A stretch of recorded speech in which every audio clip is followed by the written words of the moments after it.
une plante de notre écosystème, le Guiera senegalensis ou bien l'eucalyptus, sont des plantes qui présentent les mêmes propriétés que le thym. Effet antitussif et également effet antiviral. Alors, si nos populations ne disposent pas du thym, le Guiera senegalensis, qui est connu de tous ici et qui est bien utilisé, donc peut renforcer. Alors, il suffira aux populations d'intégrer dans leurs habitudes alimentaires maintenant, en cas de pandémie, la consommation donc de boissons chaudes à base de Guiera ou bien d'eucalyptus. Le deuxième exemple, c'est le basilic sacré. Le basilic sacré Oxymum sanctum, qui également a été démontré, ses effets antibactériens, ses effets de renforcement de l'immunité ont été démontrés dans le Journal of Ethnopharmacology. Et ce travail a mis en évidence les effets immunomodulateurs du basilic oxynium. Alors, ce basilic donc, va jouer sur les cellules immunitaires en augmentant donc leur nombre, en augmentant également donc leur capacité.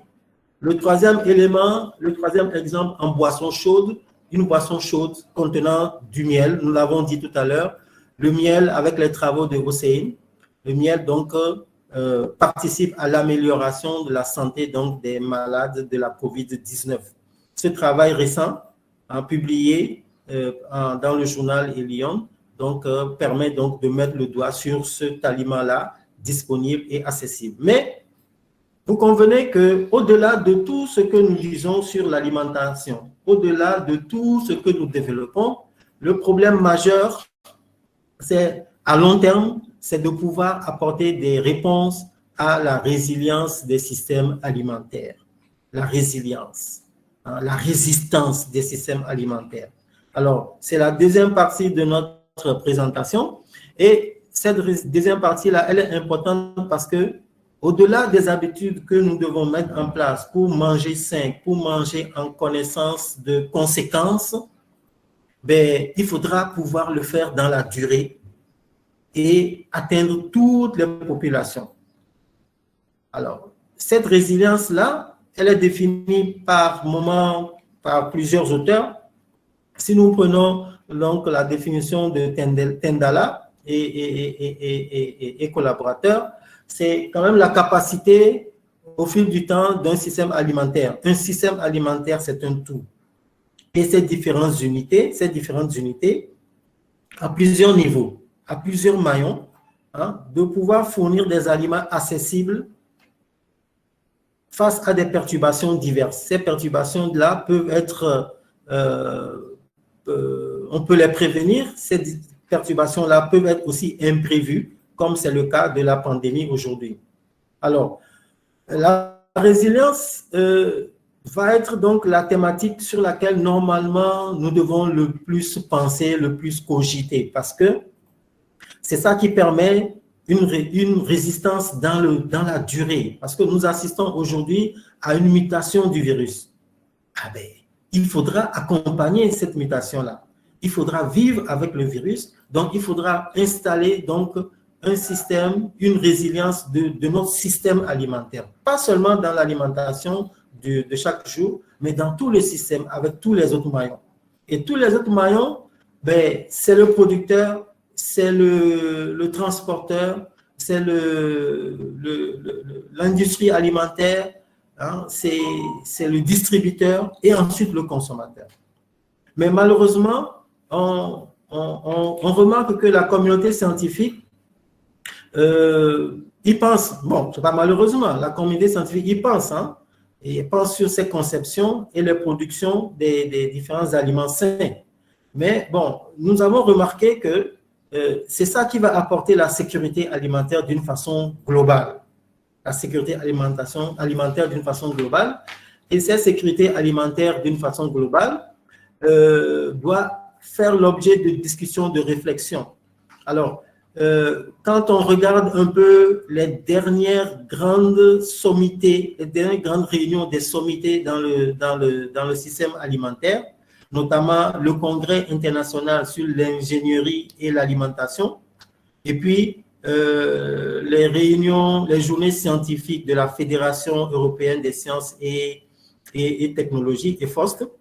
Ces dernières réunions qui se sont tenues en septembre 2019 et en novembre n'ont pas vraiment réfléchi, abordé la résilience des systèmes alimentaires. Ils ont beaucoup plus abordé la durabilité de nos approvisionnements alimentaires. Et donc, il y a de quoi réfléchir plus loin sur la résilience des systèmes alimentaires plutôt que l'alimentation ou bien l'approvisionnement alimentaire. Alors, ce qui se passe, c'est que dans le cadre de la résilience alimentaire, on devra réfléchir large, général, et aborder plusieurs aspects simultanément. Plusieurs aspects simultanément parce qu'en cas de pandémie, les comportements changent, les habitudes alimentaires changent et il faudra donc, en connaissance de cause, réguler notre alimentation. Alors, en période de pandémie, les dernières enquêtes présentées dans The Guardian récemment ont montré que les habitudes, dans le changement des habitudes, les populations ont tendance à s'approvisionner au niveau des grandes surfaces. Donc, ce travail a été fait dans les grandes villes européennes. Ça peut être valable dans nos pays également. Approvisionnement dans les grandes surfaces parce que l'aliment qui circule entre les différents détaillants peut être source de contamination. Et les populations, les familles auront tendance à aller vers les grandes surfaces. Donc, les distributeurs intermédiaires peuvent partir de ce changement de comportement alimentaire. Ce travail a également montré que il y a de plus en plus des familles qui préparent à domicile. Parce que, voilà, ne pouvant plus manger dans les restaurants, ne pourront plus manger à l'extérieur, vont préparer eux-mêmes leurs aliments et donc vont sélectionner ce qu'ils doivent consommer. Et c'est dans le choix des aliments, ça présente donc un avantage, c'est que les populations averties vont choisir en fonction de tout ce que nous avons dit dans la première partie de cet exposé. L'autre aspect qui a été noté à la suite de ce travail, c'est que une frange de la population s'est tournée vers le e-shopping, donc l'achat de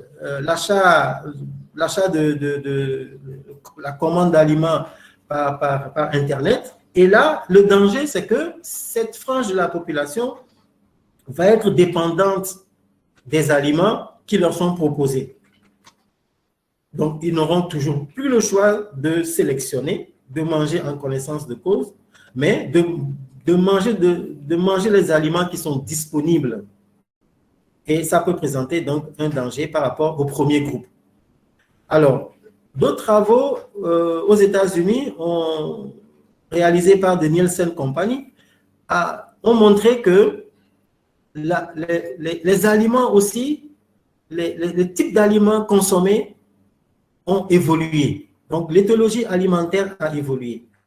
Parce que ces travaux ont montré que les produits laitiers et les substituts ont enregistré une croissance de 300% au cours de la pandémie.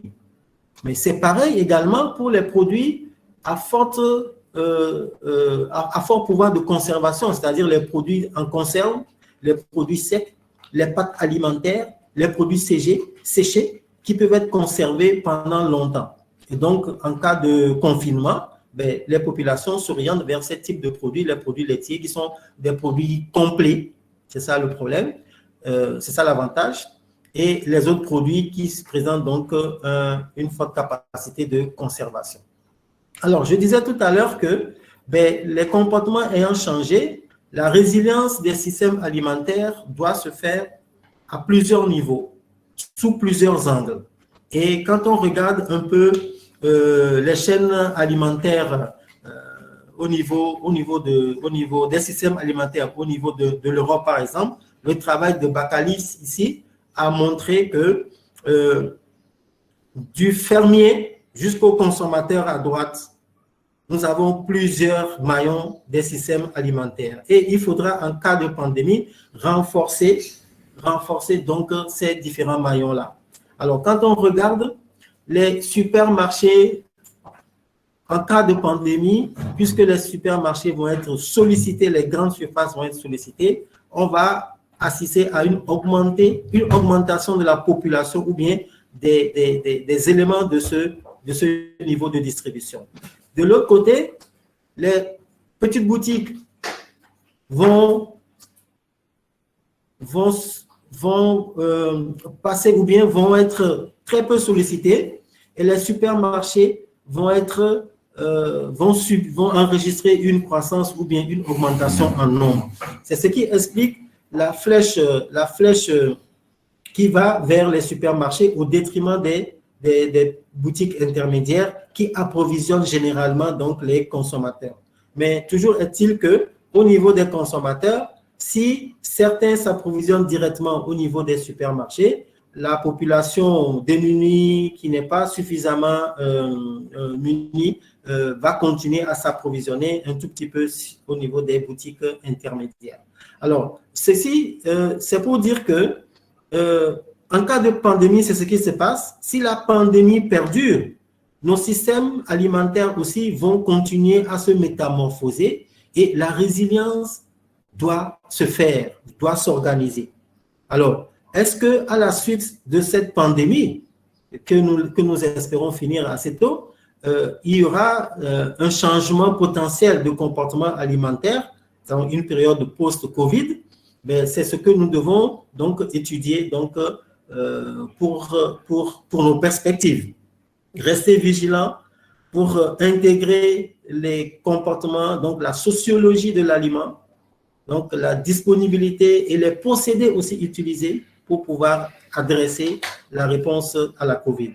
Donc, en guise de conclusion, donc, nous pouvons donc finalement dire que bon, il y a une nécessité, certes, une nécessité constante qui doit se mettre en place, une nécessité de réagir à une résilience alimentaire. Parce que ben, cette résilience-là sera d'autant plus importante et majeure dans notre vie que nos populations survivront. Alors, nous devons participer à la mise en place de cette résilience alimentaire parce que les pressions que nous recevons vont continuer. Ces pressions sont d'ordre viral aujourd'hui, en pandémie, mais ces pressions sont aussi d'ordre climatologique. Et donc, par rapport à ça, nous devons donc adopter une alimentation saine et intelligente, réduire les acteurs intermédiaires, pourquoi pas ne pas aller s'approvisionner directement chez le producteur ou bien le premier transformateur du maillon, hein, avoir recours aux aliments simples, moins élaborés, parce que nous savons que technologiquement parlant, un aliment hyper élaboré est un aliment qui s'appauvrit en nutriments. Donc, il faudra favoriser les transformations primaires, les consommations de base et une population performante du point de vue immunitaire va nous permettre donc de vivre, justement, de vivre avec le virus. Alors, voilà donc la présentation que nous voulions partager avec vous. Nous dressons ici quelques références qui ont permis d'élaborer ce travail-là et nous vous remercions pour votre aimable attention. Merci. Merci beaucoup, Nicolas.